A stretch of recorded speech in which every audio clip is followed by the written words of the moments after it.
حدیث میں آتا ہے، صحابہ کہتے ہیں کہ ہم بیٹھے ہوئے تھے رسول اللہ صلی اللہ علیہ وسلم کے ساتھ مسجد میں، آپ صلی اللہ علیہ وسلم پر ایک دم کچھ غنودگی سی طاری ہوئی، بے ہوشی کی کیفیت طاری ہوئی جیسے وحی میں ہوتی تھی۔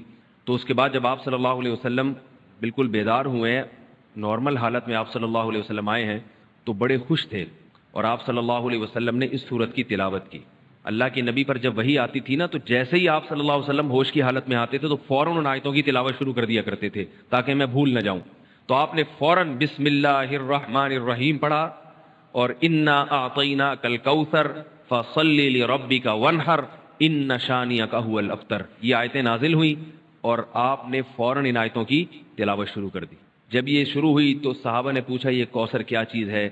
آپ صلی اللہ علیہ وسلم نے فرمایا میرے رب نے مجھے بشارت دی ہے کہ قیامت کے دن مجھے ایسی نہر ملے گی، وہ نہر ایسی ہے کہ اس کے جو پیالے ہیں جس سے لوگ پانی پئیں گے وہ چاندی کے ہیں، اور ان کی تعداد ان پیالوں کی، گلاسوں کی اتنی ہے جیسے آسمان کے ستارے، اور اس نہر کا پانی برف سے زیادہ سفید ہے اور شہد سے زیادہ میٹھا ہے، اور میری امت میں کوئی بھی اس کا پانی پیے گا تو اسے کبھی بھی پیاس نہیں لگے گی۔ میدان حشر میں جو لوگوں کا سب سے بڑا مسئلہ ہوگا وہ پیاس ہوگا، سب سے بڑا مسئلہ، اور کہتے ہیں سمندروں کا پانی بھی اگر پی لے کوئی ساتوں سمندروں کا تو اس کی پیاس نہیں بجھے گی۔ تو میرے اللہ نے مجھے یہ نہر دی ہے، جو میرا امتی اس سے پی لے گا اسے کبھی بھی ہمیشہ کے لیے اس کی پیاس ختم ہو جائے گی۔ پھر آپ صلی اللہ علیہ وسلم نے فرمایا اسی موقع پر، اسی حدیث میں، کہ کچھ میرے امتی آئیں گے حوض کوثر سے پانی پینے کے لیے، فرشتے انہیں وہاں سے ہٹائیں گے، دھتکاریں گے، میں کہوں گا کہ یہ میرے امتی ہیں، تو فرشتے کہیں گے کہ آپ کو علم نہیں ہے ما احدثوا بعدک، کہ انہوں نے آپ کے بعد بدعتیں ایجاد کر لی تھی، ہیں تو آپ کے امتی مگر انہوں نے آپ کے دین میں تبدیلیاں کر لی تھی، جو دین آپ ان کو دے کر گئے تھے اس پر انہوں نے قناعت نہیں کی، اپنی طرف سے اس میں اضافے کیے، ایڈیشن کہتے ہیں نا، بہت ساری چیزیں بڑھا لی انہوں نے۔ تو اس میں وعید بھی آپ صلی اللہ علیہ وسلم نے بتا دی کہ حوض کوثر سے بدعتی کو پانی پینے کی توفیق نہیں ملے گی۔ انا اعطیناک الکوثر، اے نبی ہم نے آپ کو عطا کی کوثر، فصلی پس آپ نماز پڑھیے، لربک اپنے رب کے لیے، وانحر اور قربانی کیجیے، انا بے شک شانئک کا آپ کا دشمن، هو الابتر وہی دم کٹا ہے، وہی اسی کی نسل ختم ہوگی، اسی کا ذکر خیر ختم ہو جائے گا، وہی ناقص ہے، اس کا کوئی نام لینے والا ان کے بعد نہیں ہوگا۔ سمجھ رہے ہیں بات کو؟ اس صورت کا میں شان نزول بتا دیتا ہوں آپ کو، کچھ اس کی فضیلت کیا ہے اور اس کی تفسیر کیا ہے، یہ آپ کو تحریری شکل میں مل جائے گی، لہذا لکھنے کی ضرورت نہیں ہے، ٹھیک ہے؟ جیسے سورہ فلق اور سورہ ناس کا خلاصہ مل گیا نا آپ لوگوں کو، کس کس کو ملا ہے؟ سب کو مل گیا؟ آپ کو نہیں ملا؟ نیٹ سے دیکھ لیں، مل جائے گا انشاءاللہ۔ کب سے بھیجا ہوا ہے؟ اس کے بعد اذا جاء نصر اللہ قل یا ایھا الکافرون، ان صورتوں کے بھی آپ کو خلاصے سورہ اخلاص کا مل جائے گا انشاءاللہ۔ تو یہ جو بھی بتا رہا ہوں یہ بھی تحریری شکل میں آپ کو دے دیا جائے گا۔ اس صورت کا شان نزول یہ ہے کہ رسول اللہ صلی اللہ علیہ وسلم کو اللہ تعالیٰ نے حضرت خدیجہ سے دو بیٹے دیے تھے، ایک کا نام تھا قاسم اور ایک کا نام تھا ابراہیم۔ آپ صلی اللہ علیہ وسلم کی جتنی بھی اولاد ہوئی ہے صرف حضرت خدیجہ سے ہوئی ہے، حضرت خدیجہ کے علاوہ آپ کی اولاد کسی اور زوجہ سے نہیں ہوئی۔ حضرت خدیجہ سے 4 بیٹیاں تھیں اور 2 بیٹے، ایک بیٹے کا نام قاسم، دوسرے کا نام ابراہیم۔ قاسم کی جب ولادت ہوئی ان کا بھی انتقال ہو گیا، اور ابراہیم کی ولادت ہوئی تو ان کا بھی انتقال ہو گیا۔ عرب میں نرینہ اولاد کی بڑی اہمیت تھی، کیونکہ انسان کا نسب اس کی نرینہ اولاد سے چلتا ہے، بیٹیوں سے نہیں چلتا۔ بیٹیاں تو غیروں کی ہوتی ہیں، رخصتی ہو کے دوسروں کے ہاں چلی جاتی ہیں، ان کے نسل میں اضافہ کرتی ہیں، ان کی نسل بڑھاتی ہیں، اپنے شوہر اور اپنے شوہر کے ددیال کی نسل میں اضافہ کریں گی، وہ اپنے باپ کی نسل میں اضافہ کون کرتا ہے؟ بیٹا، کیونکہ نسب کس سے چلتا ہے؟ باپ سے چلتا ہے، سوائے بلاول بھٹو کے۔ بلاول بھٹو کے بارے میں کہتا ہوں کہ بلاول بھٹو اسلامی تاریخ، غیر مسلموں کے ہاں تو ماں سے چلتا ہے جو نیچر کے خلاف ہے، لیکن اہل اسلام میں، اسلامی تاریخ میں سوائے بلاول بھٹو کے آج تک کوئی ایسا شخص پیدا نہیں ہوا جس کے نسب اور خاندان ماں سے چلتا ہو۔ بلاول بھٹو زرداری کے بیٹے ہیں، مگر خاندان ان کا کیا کہلاتا ہے؟ قوم جو آخر میں لگتی ہے وہ بھٹو کہلاتی ہے، حالانکہ وہ بھٹو ان کی والدہ تھی، ان کے والد محترم بھٹو نہیں۔ تو سیاست میں انہوں نے نسب ہی کو بگاڑ دیا اپنا، سمجھ رہے بات کو؟ تو یہ سیاسی لوگ اتنے خطرناک ہوتے ہیں کہ یہ اپنے باپ کے نسب کو بدل دیتے ہیں سیاست کے چکر میں، کیونکہ زرداری لگے گا تو ووٹ نہیں ملیں گے، ووٹ بھٹو کے نام کو کیش کرانا ہے۔ خیر، تو رسول اللہ صلی اللہ علیہ وسلم کے 2 بیٹے ہوئے، دونوں کا انتقال ہو گیا۔ عرب میں بے اولادی کو بھی معیوب سمجھتے تھے، کیونکہ آپ کی نسل چلے گی بیٹوں سے، اور بیٹے ہیں جو باپ کی بہت زیادہ عزت کا ذریعہ بنتے ہیں. بیٹیوں کے اپنے فضائل ہیں لیکن ظاہر ہے نسل بیٹیوں سے نہیں چلتی. تو جب نبی صلی اللہ علیہ وسلم کے دونوں بیٹے مر گئے, دنیا سے چلے گئے, تو عاص ابن وائل بہت بڑا دشمن تھا اہل اسلام کا, وہ اور قریش, دیگر قریش, وہ یہ کہنے لگے کہ محمد صلی اللہ علیہ وسلم معاذ اللہ ابتر ہیں. کیا مطلب؟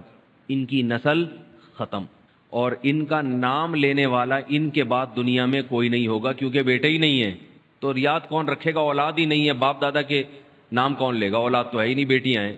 سمجھ رہے بات کو؟ آپ صلی اللہ علیہ وسلم کو اس طعنے سے تکلیف ہوتی تھی, تو اس پر یہ صورت نازل ہوئی کہ اے نبی آپ کا ذکر ختم نہیں ہوگا, آپ کی روحانی اولاد بہت ہوگی. باقی اللہ نے آپ کو بیٹا کیوں نہیں دیا, یا دیا تو اٹھا کیوں لیا, اس کی حکمت ایک اور مقام پہ بیان کی گئی ہے, وہ میں بتاتا ہوں آپ کو بعد میں. لیکن بتایا گیا کہ اے نبی آپ کا ذکر ختم نہیں ہوگا, بلکہ یہ جو کہہ رہے ہیں نا کہ آپ کو خیر نہیں ملی, ابتر اسے کہتے ہیں جس کے نسل میں یا جس کو, کیونکہ جس کی اولاد نہیں ہے نا اس کو یہ سمجھا جاتا ہے, اور حقیقت بھی ایسا ہی ہے کہ بہت بڑی خیر سے محروم ہو گیا. وہ بڑھاپے میں خدمت کے لیے نہیں ہے, کاروبار سنبھالنے کے لیے کوئی نہیں ہے, دین کے مشن کو آگے لینے کے لیے, چلانے کے لیے نہیں ہوگا, اور تذکرہ نسل میں نہیں ہو سکے گا. تو یہ ساری بھلائیوں سے انسان محروم ہو جاتا ہے. تو نبی کو تسلی دی گئی, انا اعطینا الکوثر, اے نبی ہم نے آپ کو خیر, کوثر کہتے ہیں خیر کثیر کو, بہت زیادہ بھلائیاں ہم نے آپ کو عطا کر دی ہیں. کوثر سے نہر کوثر تو ہے, لیکن کوثر کا جو لغوی مطلب ہے, ڈکشنری میں جو مطلب ہے وہ کیا ہے؟ اصل میں حوض کوثر کو نہیں کہتے, بلکہ کسے کہتے ہیں؟ خیر کثیر. اے نبی ہم نے آپ کو خیر کثیر عطا کی ہے, جس میں کیا ہے؟ نبوت, عزت, آپ کا قیامت تک تذکرہ ہوتا رہے گا, یہ ساری چیزیں ہم نے آپ کو عطا کر دی ہیں. لہذا ان کے تانوں سے پریشان ہونے کی ضرورت نہیں ہے. ان کے نرینہ اولاد ہوگی تو بھی ان کا تذکرہ نہیں ہوگا, اور آپ کے نرینہ اولاد نہ ہو کے بھی آپ کی روحانی اولاد قیامت تک باقی رہے گی, اور آپ کا تذکرہ بہت زیادہ ہوتا رہے گا. یہ خیر کثیر ہم نے آپ کو عطا کی ہے. پھر اسی خیر کثیر میں سے ایک خیر حوض کوثر بھی ہے, جس کا نام کوثر اس لیے رکھا گیا کہ وہ ایک پانی کی نہر ہے جو نبی صلی اللہ علیہ وسلم کو قیامت کے دن دی جائے گی, اور آپ صلی اللہ علیہ وسلم خود بھی اس سے پئیں گے اور اپنے امتیوں کو بھی اس سے پلائیں گے. اس پانی میں بھی اللہ نے خیر کثیر رکھی ہے. وہ خیر کثیر کیا ہے وہ ابھی انشاءاللہ میں بتاؤں گا.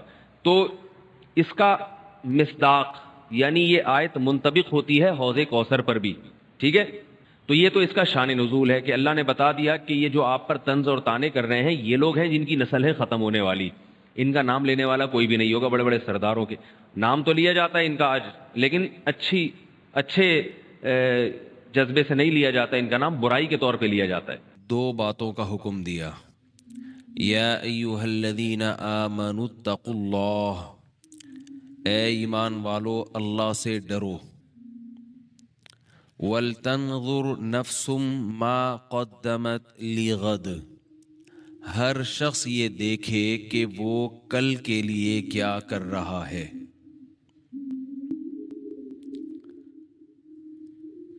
اللہ کا اتنا فضل ہے کہ اللہ کی جو نصیحتیں ہیں, جو اللہ کے آرڈرز ہیں, وہ براہ راست اللہ نے جن الفاظ کے ساتھ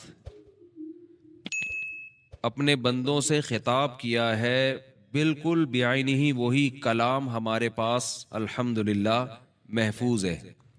درمیان میں انسانوں کی رائے کا اس میں دخل نہیں ہے. تو اللہ تعالی ہمیں جن باتوں کا حکم دیتے ہیں, جن کاموں کا حکم دیتے ہیں, اللہ سے ہٹ کر ہمیں کوئی بھی نہ ان باتوں کا حکم دیتا ہے نہ ان کاموں کا حکم دیتا ہے. صبح اٹھنے سے لے کے رات سونے تک آپ کچھ سن رہے ہوتے ہیں, کچھ کہہ رہے ہوتے ہیں, کچھ پڑھ رہے ہوتے ہیں, کچھ دیکھ رہے ہوتے ہیں. یہی ہوتا ہے نا؟ کیا ہو گیا؟ تو یہی ہوتا ہے, تو بتا دیں یہی ہوتا ہے. کہہ کیا رہے ہوتے ہیں سارا دن, یہ کھانا ہے, یہ نہیں کھانا ہے, آج وہاں جانا ہے, وہاں نہیں جانا ہے, آج یہ کمانا ہے, یہ نہیں کمانا ہے, آج ایسے کمانا ہے, آج یعنی کمانے کی, کھانے کی, پہننے کی, رہنے کی فکروں میں 24 گھنٹے انسان کے گزرتے ہیں. اور ان فکروں میں جو کامیاب ہو جائے تو کامیاب انسان ہے. کیا خیال ہے بھائی؟ جو کھانا تھا وہ کھا لیا، جو سوچا تھا وہ آ گیا سامنے. سوچا تھا صبح پراٹھا کھائیں گے، کھا لیا، ہضم بھی ہو گیا. دوپہر سوچا تھا یہ کھائیں گے، کھا لیا. فلاں جگہ رہیں گے، رہنے کا انتظام ہو گیا. فلاں سواری ہونی چاہیے، اس کا انتظام ہو گیا. تو ہمارے سارے دن جن باتوں میں گزرتے ہیں وہ یہی باتیں ہوتی ہیں. لیکن اللہ یہ بات ہی نہیں کرتا کہ کس چیز پہ سوار ہونا ہے، کیا کھانا ہے. یہ چیزیں اشارتاً تو ہیں قرآن میں، صراحتاً نہیں ہے. صراحتاً کیا ہے؟ یہ جو میں نے آیت پڑھی وہ ایک الگ ہی دنیا کی بات کرتا ہے. یا ایھا الذین آمنوا اتقوا اللہ، اے لوگو جو ایمان لائے ہو. قرآن میں بہت سے مقامات پر انسانیت سے خطاب ہے، جس میں غیر مسلم بھی مسلم بھی سب داخل ہیں.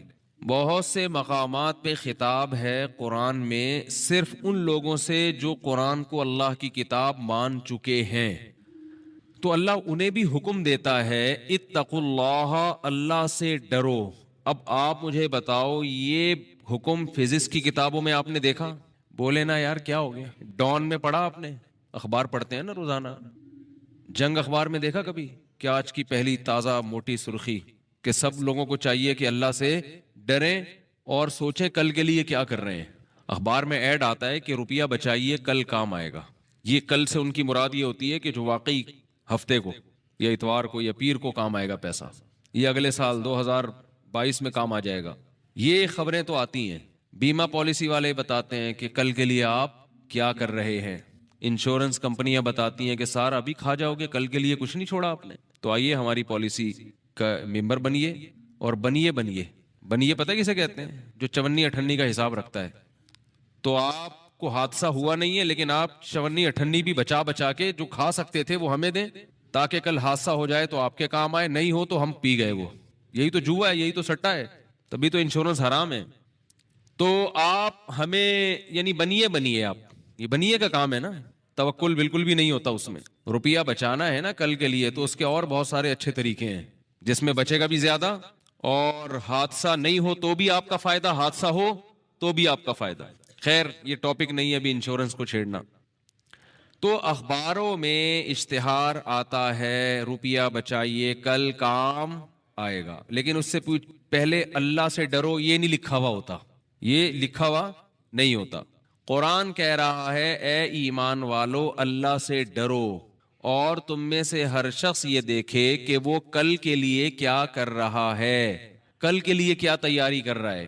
تو میں یہ عرض کر رہا تھا یہ ایک ایسی خبر ہے جو آپ نے ڈان میں اور جنگ میں اور ایکسپریس میں اور کسی بھی نیوز پیپر میں آپ کو سننے کو پڑھنے کو نہیں ملتی. آپ گئے ہوٹل پہ چائے پینے، اخبار رکھا ہوتا ہے، آپ نے اخبار کھول کے دیکھا، پہلی خبر کہ کل قیامت کے لیے آپ کیا تیار کر رہے ہیں، اس پہ غور کریں. وزیر اعظم کا قوم سے خطاب. کیا خیال ہے بھائی؟ کہیں اس طرح کی چیزیں کہیں سننے میں نہیں آتی. حتیٰ کہ گھروں میں بھی ان باتوں کے تذکرے ختم ہو گئے. پہلے زمانے میں میاں جو بیوی کو نصیحت کیا کرتا تھا وہ یہ کرتا تھا کہ دیکھو بیگم ہم دونوں نے ایک دن چلے جانا ہے، ایک قبر پہ میرا نام لکھا ہوا ہوگا مظلوم، ٹھیک ہے، وہ تو اپنے آپ کو مظلوم ہی سمجھتا ہے نا. ایک قبر پہ تمہارا نام ہوگا، تمہیں جب دفنائیں گے تو آسمان پہ بجلی کڑکے گی، ہے جی، وہ بھی ہوگا نام مسز فلاں، مسز کر کے کچھ بھی ہوگا. وجہ موت میری قبر پہ واضح ہوگی، تمہاری تصویر بنی ہوئی ہوگی. خیر تو کبھی ایسا نہیں ہوتا کہ آج لوگ گھر میں بیٹھ کے بیگم کو سمجھا رہے ہوں کہ دیکھو دونوں نے کیا ہے، مرنا ہے، تو آؤ ہم مل بیٹھ کے دیکھتے ہیں کہ ہم نے کل کے لیے کیا تیاری کی. یہ تذکرے گھروں میں بولتے کیوں نہیں؟ ختم. وہاں بھی بچے کو سمجھایا جا رہا ہے بھائی تو پڑھ لے ورنہ کل پتھر اٹھائے گا، گڑھے کھودے گا، پڑھ لے. کل سے آخرت کسی کی نظر میں نہیں ہوتی. قرآن کیا کہتا ہے؟ وَلَا يَحُضُّ عَلَىٰ طَعَامِ الْمِسْكِينِ. جن لوگوں کا آخرت پر ایمان نہیں ہوتا نا، وہ ایک دوسرے کو غریبوں کے کھانا کھلانے کی ترغیب نہیں دیتے. میں اس آیت پہ بڑا حیران ہوتا تھا کہ قرآن سیدھا سیدھا یوں کہہ دے کہ جن کا آخرت پہ ایمان نہیں ہوتا وہ غریبوں کو کھانا نہیں کھلاتے. ہے بھائی یہ کہہ دے نا، ترغیب دینا تو آسان ہے، کھلانا مشکل ہے نا. تو قرآن یہ کہہ رہے کہ کھانا کھلانے کی ترغیب نہیں دیتے. تھوڑی سی آواز پھر آپ نے کم کر دی, مجھے چیخنا پڑتا ہے نا اس کے لیے. نہیں, یہ بہت نزدیک ہو گیا اس سے. اچھا, تو قرآن یہ کہہ دینا کہ جن کا آخرت پر ایمان نہیں ہے وہ غریبوں کو کھانا نہیں کھلاتے, یہ کہہ دینا کہ وہ بس چاہتے ہیں سارا ہماری توند میں جائے. لیکن قرآن کہہ رہا ہے کہ وَلَا يَحُضُّ عَلَىٰ طَعَامِ الْمِسْكِينِ, کھانا کھلانے کی ترغیبیں نہیں دیتے. اصل میں جس کا دنیا پر ایمان ہوتا ہے نا, تو وہ صرف دنیا کماتا نہیں ہے بلکہ کمانے کی ترغیبیں بھی دیتا ہے. یہ آپ اگر اپنے معاشرے میں دیکھیں گے تو آپ کو پتا چلے گا جو دنیا پر یقین رکھتا ہے, دنیا پر ایمان رکھتا ہے, وہ دوسروں کو بھی دنیا کی ترغیب دیتا ہے, اپنی بیوی کو, اپنے بچوں کو, اپنے والدین کو, چھوٹے بھائی کو, دوستوں کو. ابے کیا کر رہا ہے, ابے تو پڑھتا کیوں نہیں ہے بھائی, ابے تو سارے پیسے اڑا دے گا, تو کچھ پلاٹ خرید لے, کچھ جائیداد بنا لے, کل کام آئے گا. تو دیتے ہیں کہ ترغیب نہیں دیتے؟ بچوں کو کل کی فکر میں صبح صبح اٹھایا جاتا ہے. بچے صبح آسانی سے اڑ جاتے ہیں اسکول کے لیے, ہے کتنی نیند, کیسے سو رہے بچے, تو گھوڑے بیچ کے سوتے ہیں. لیکن ان کو اٹھائے ماں بھی اٹھاتی ہے, کس کے لیے؟ آنے والے کل کے لیے. تو ہم بھی بچوں کو اٹھاتے ہیں صبح صبح کہ بھائی آج قربان کرو تو کل کے لیے تیاری, کل کے لیے. تو آپ نے صبح بچے کو اسکول, اصل میں یہ رنگ کے ڈبے لازمی آتے ہیں جب یہ اسکول کا ذکر آئے گا نا, کیونکہ میں نے ڈبوں پہ اتنا پیسہ خرچ ہوا ہے کہ شادی پہ میرا اتنا پیسہ خرچ نہیں ہوا, یہ بتا رہا ہوں میں. تو اپنی ٹھڑک بھی نکالتا ہوں نا یا غصے. ہر تھوڑے دن میں بچے آئے ہوئے ہوتے ہیں, ابو وہ کلر کے 3 ڈبے چاہیے. اتنے تو ڈبے آپ گھر میں جو ڈسٹیمپر کرتے ہو نا اس پہ اتنا خرچہ نہیں ہوا ہوتا. پھر وہ ابو یہ چاہیے, ابو یہ چاہیے, ابو یہ چاہیے, ابو یہ چاہیے, آج اس پہ کتابیں چاہیے, آج اس پہ وہ پلاسٹک چڑھانی ہے, وہ پیسے چاہیے اس کے, پھر اس کے جوتے پھٹ گئے تو ٹیچر نے کہا نیا جوتا چاہیے. پھر جناب وہ ہر مہینے کی 1 تاریخ کو وہ گاڑی والا آگے کھڑا ہوا ہوتا ہے, مجھے پیسے چاہیے. ٹھیک ہے, کرونا میں 3 مہینے چھٹی, لیکن اس کو پیسے چاہیے. ٹھیک ہے نا, ارے بھائی خیر. تو چلو یہ سب چیزیں ہیں, لیکن رنگ کے ڈبے اس پہ سب سے زیادہ کھلتا ہے کہ رنگ کے ڈبے کیوں چاہیے تمہیں, کلر کے ڈبے نا, نیلا کلر, پیلا, اور کیلے پہ بھر رہے ہوں گے بیٹھ کے. ہم اس کے پیسے ان کو دے رہے ہیں اسکول والوں کو. خیر, آپ کیسے پھر نکال کیوں نہیں لیتے؟ تو نکالنے کے بعد کوئی ہوم اسکولنگ کا سیٹ اپ ہو تو نکالے نا, کوئی آلٹرنیٹ ہی نہیں ہے نا, مجبور ہے. تو ہم تو کہہ رہے ہیں کوئی ایسا خاندانی آدمی شروع ہو جو یہ سلیبس کو چینج کرے. اب ہمارے پاس تو ٹائم نہیں ہے نا, سارے کام ہم اکیلے تھوڑی کریں گے. اس کو چینج کرو بھائی. تو دیکھو بچہ کیا نکلتا ہے. یہ بڑے بڑے علامے جو پیدا ہوئے ہیں نا, یہ ایسے اسکولوں میں تھوڑی پیدا ہوئے ہیں. یہ اسلامی دنیا میں جو بڑے بڑے علامے, دیکھو حافظ ابن حجر رحمۃ اللہ علیہ, فتح الباری, اتنی موٹی ان کی صحیح بخاری کی شرح ہے, اور اتنی تحقیقی کتاب ہے. آج دنیا میں کوئی مسلک کا شخص ایسا نہیں ہے جو حافظ ابن حجر کا محتاج نہ ہو. شافعی تھے, امام شافعی رحمہ اللہ تعالیٰ کے مقلد تھے. آج سے 700-800 سال پرانی بات کر رہا ہوں میں. اتنا تحقیقی کام کہ آپ حیران ہو جاؤ کہ کیسے کیا انہوں نے. اسماء الرجال کی بحثیں, اور پہلے لکھا کیسے جاتا تھا. اتنی موٹی موٹی کتابیں یہ لوگ لکھ کے چلے گئے, ہم سے پڑھی نہیں جاتی. ہم سے یہ کتابیں پڑھی نہیں جاتی اور یہ لوگ لکھ کے چلے گئے. اور کیسے لکھتے تھے؟ کبوتر کا جو پر ہوتا ہے یا لکڑی سے وہ بنایا, سیاہی میں ڈبو کے 2 لفظ لکھے, پھر اس کو ڈبویا, پھر لکھا, پھر ڈبویا, پھر لکھا. نہ ایسے کاغذ تھے, نہ رات کو روشنیوں کا انتظام تھا, لیکن اتنی بڑی بڑی سیر و اعلام النبلاء, اتنی موٹی جلدوں میں کتاب ہے. ہزاروں حدیث کے راویوں کی سیرت اور ان کے حالات لکھے ہوئے ہیں اس میں. کیسے لکھ لیے بھائی ان لوگوں نے؟ اتنی صلاحیت کیسے پیدا ہوئی؟ وجہ اس کی یہ تھی کہ ان لوگوں کے ہاں یہ سسٹم پڑھائی کا نہیں تھا. تو یہ بڑے بڑے علامے جو پیدا ہوئے ہیں نا علماء میں بھی, اب دینی مدارس کا رزلٹ بھی کوئی اتنا اچھا نہیں آ رہا. اس کی وجہ ہے کہ استاذ آئے گا, وہ کتاب لے کے بس وہ پڑھانا شروع کی, طلبہ بیٹھ کے سن رہے ہوتے ہیں. بس وہ بہت سی جگہوں پہ ایک فارمیلٹی سی پوری ہو رہی ہے. ٹیچر کی محنت تو بہت ہو رہی ہے, لیکن اس کا آؤٹ پٹ نہیں ہے. تو جلدی سے بات سمیٹ کے ختم کرتا ہوں. جو پہلے علماء پڑھا کرتے تھے, جو بڑے بڑے علامے پیدا ہوئے ہیں, ان کا طریقہ یہ ہوتا تھا کہ ایک فن کو پہلے فوکس کیا کرتے تھے. جیسے بچہ جب پڑھنا شروع کرتا تو سب سے پہلے اسکول نہیں تھا, نہ مدرسہ. باپ اگر عالم ہے تو وہ پڑھائے گا, وہ کہے کہ جو مجھے آتا ہے پہلے وہ سیکھ لو, پھر جو مجھے نہیں آتا اس کے لیے میں آپ کو کسی اور استاذ کے پاس بھیجوں گا.